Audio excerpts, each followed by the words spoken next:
So all the time, you and I hear from Republicans that the Democrats are rigging elections. We hear that Trump cannot shut the fuck up about it. In fact, I don't know how many of you remember this, but in the 2022 midterms, 51% of the Republican candidates were election deniers.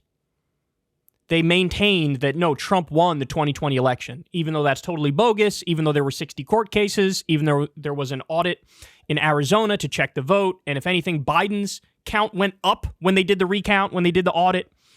But you still have 51% of Republican candidates, and Trump is still out there doing the big lie, right? So this is what's called, in psychology, this is what's called projection. You accuse the other side of the thing that you are guilty of. Okay, and now we have such a clear-cut example of just how much Republicans are trying to rig the 2024 election. So look at this. Lawmaker calls new Texas voter purge the last stand of right-wing Republicans. Texas State Senator Roland Gutierrez is pointing to the Republicans' latest move to purge voters and use law enforcement against voting rights activists as an indicator of their election fear. MSNBC's Jose Diaz-Balart reported that the Justice Department is being asked to intervene after Texas Attorney General Ken Paxton and law enforcement raid homes of those affiliated with the League of United Latin American Citizens after they questioned access to mail-in ballots. Paxton claims the raids are part of a state voter investigation. However, some are calling it voter intimidation. So in other words, this group signs people up to vote. And Republicans in Texas sent law enforcement to do a raid of them. It gets worse, though. Gutierrez said that the move was paired with legislation to purge anyone who hadn't voted in the last election after registering to vote. He said that affects about 1 million Texans. Quote, so if you registered to vote in the past and you didn't vote in the last couple of elections or for whatever reason, let's just say you decided to stay home, you now cannot vote in the future, and you need to re-register. This is just another way they have made it much harder to vote in Texas. Texas is truly the last stand for these right-wing Republicans, and they've allowed Governor Greg Abbott and Paxton and Lieutenant Governor Patrick to frame the national narrative rather than to solve the problem that's been ailing us here in Texas. The real problems, Gutierrez said, are issues like child health care and health care in general, mass shootings that you and I have talked about, like what we experienced in Uvalde.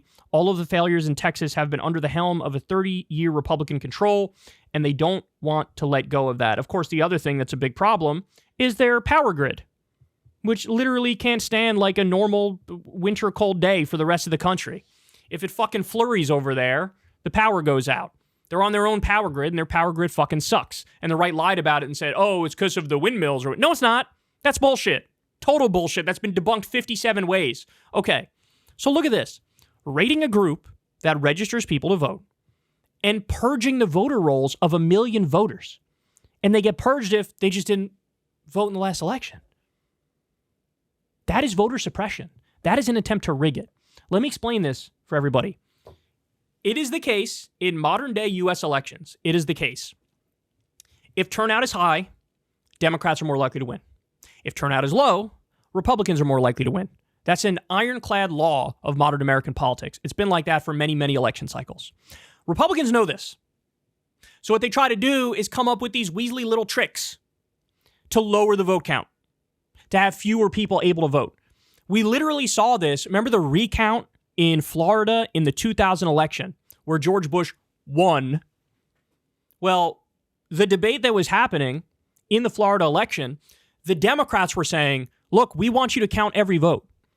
If somebody intended to vote, we want you to count that vote. So back then you had to use a lever and punch through this like construction paper like card.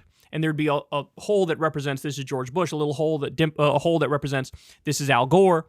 And you pull the lever and you would punch through it and that would count as a vote for either Al Gore or George W. Bush. But what happened in many instances, for example, there could be an old person, right? Or maybe the machine malfunctions. And when you try to go vote and pull the thing down, maybe you don't punch out what's called the Chad. You leave a dimple. It's a dimpled Chad. Now, you could look at those and say, okay, this person clearly intended to vote for Al Gore. But the Republican argument was, no, we are not going to go with the spirit of the law and count the votes as people intended to vote, we're going to try every Weasley fucking trick in the book and try to count the vote in the most restrictive way imaginable and say dimpled chads don't count, hanging chads don't count. It only counts if it's a perfect right through, everything's exactly like it should be. And this was a way for them to try to lower the vote count, knowing if you lower the vote count, that always helps Republicans. And then guess what? There was a whole group of news organizations that came down after George Bush won that election, and they recounted the votes in Florida.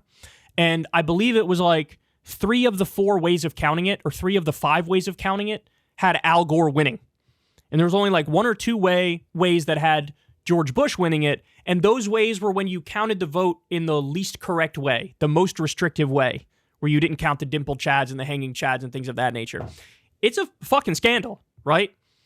They want to purge the voter rolls to keep the vote count down so they are more likely to win. Purging 1 million voters. You know how many people go, I'm going to vote in this election, then they don't vote in the next election for whatever reason, then they want to vote in the next one. They're kicking those people off, and they might not know until they show up, right? Unacceptable, bro. Unacceptable. So they're breaking out all their dirty tricks. And at the same time that they're doing the dirty tricks, what do? They accuse the Democrats of rigging the election and the Democrats of using dirty tricks. No, you know what? You know how you know they're full of shit?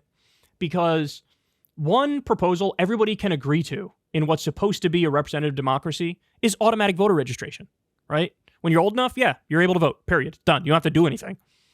They're against that. They're against that because they want fewer people voting. So there you have it. These people are absolutely loathsome. Hey, y'all, do me a favor and like and subscribe. It helps out big time in the algorithm.